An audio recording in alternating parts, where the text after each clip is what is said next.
Good evening. I'll be demonstrating the RPN circuit today. A few things to go over before actually demonstrating the circuit is I want to talk about the LEDs and the MUX because for the LEDs not all of them were required. The only LEDs that were required were for the ALU output. So to start off, these four left LEDs are for the counter. These top LEDs here are for register 1 to see the values that are loaded in. The bottom four LEDs are for the outputs of the RAM. Remember that the outputs of the RAM are complemented, so if they're all zeros, it will output all ones, which is the reason the LEDs are lit up.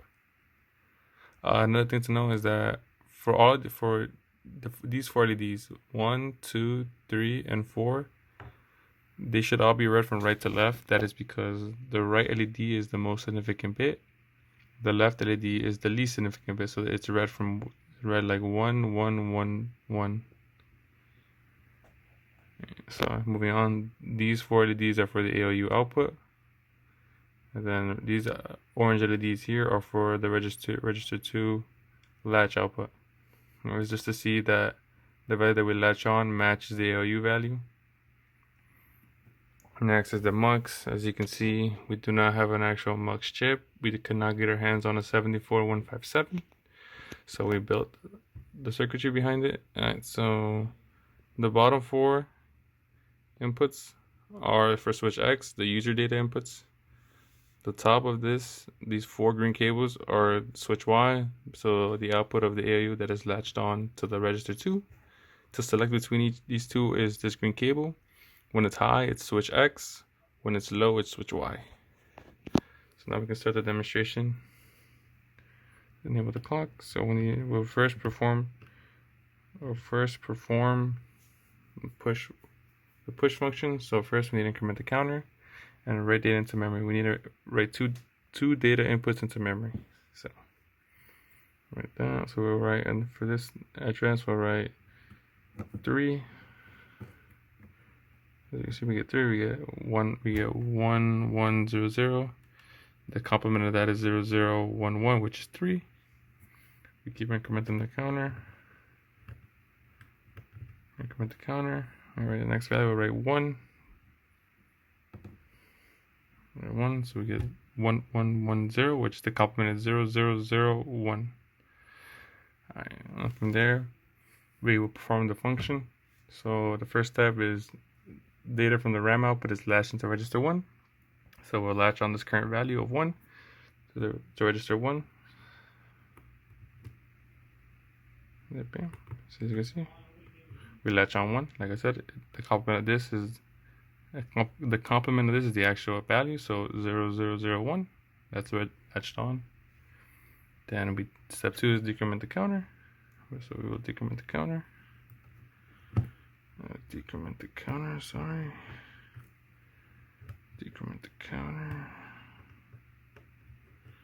And keep going.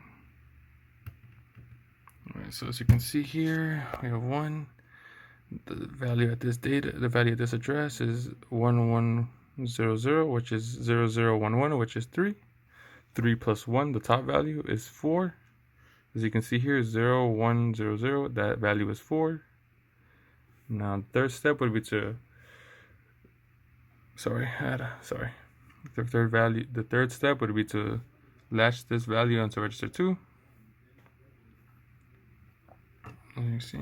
So as you can see, the value is latched onto register 2, 0100.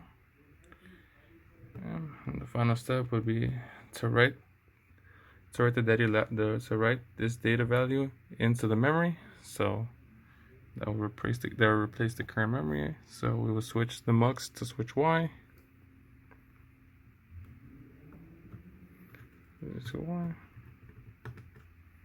As you can see, when we write the data into memory, it comes out 1011, and the complement of that is 0100. We can check that by latching that value onto register 1.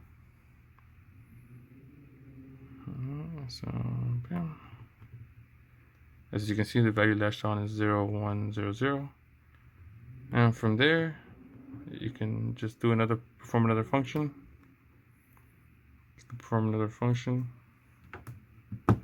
like 0, 0, 1. So we have 8. We can just 8 plus 2, 8 plus 3, I mean. 8 plus 3 is 11. Wait, 8, yeah, 8. No, my bad, not 8, 4, excuse me. 4 plus 3, not 8, I'm not sorry. So that's 7.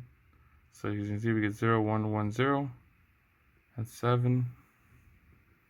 And we can just latch that value on over here. Let's see, 0, 1, 1, 0, 1, 1, 0. I mean 0, 1, 1, 1. And you can just repeat this over and over again.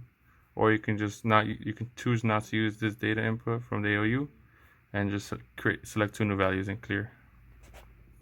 One thing to know is that the operation that is set to the ALU is addition, A plus B. I forgot to mention that at the beginning of the video. And thank you very much.